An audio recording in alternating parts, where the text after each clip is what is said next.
It's George from PCs, and I just thought I'd make this quick video for my Facebook for everyone.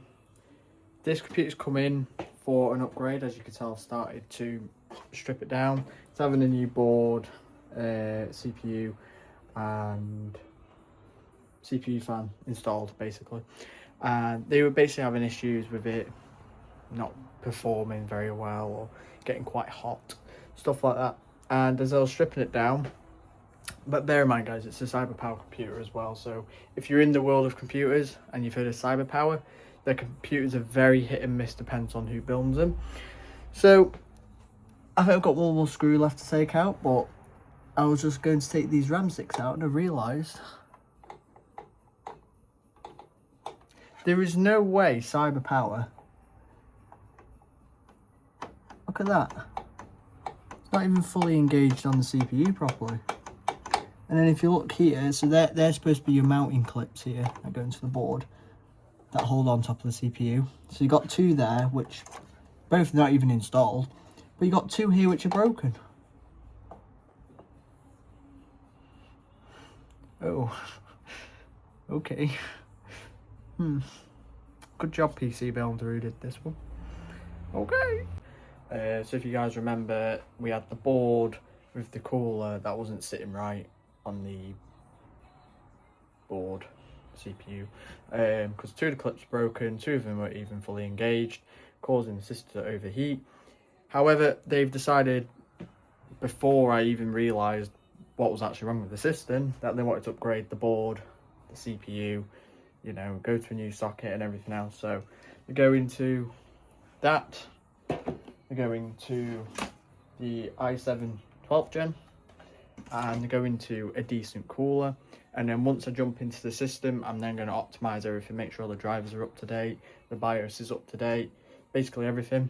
So we're going to show you how GeoPCs build the system compared to how CyberPower. Not going to blame CyberPower entirely, because they're a company of about 100, probably about 100 technicians building a system constantly every day. So it's, like I said yesterday, it's hit and miss on who you actually get that builds your system when you order it. So it's just one of those things.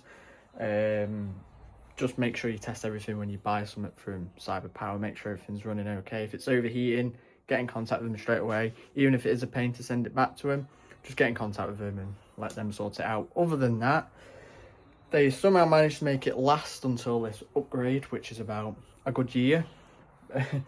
Don't know how, but you know, each to your own on that. So yeah, let's get all this new board, new system all cleaned up, nice and tidy, make it look like a brand new gaming PC. So yeah, let's start with the board and the CPU. So we've got the new board. We're going to put the CPU on first, then we're going to put the RAM in, then we're going to put the M.2 SSD in.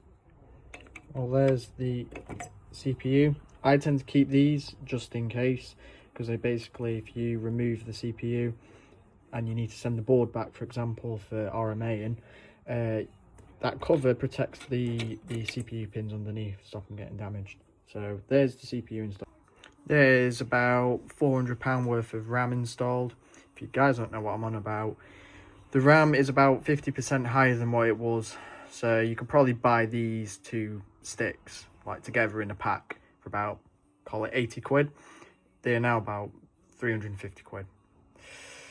Fun. But yeah, so there's £400 worth of RAM installed.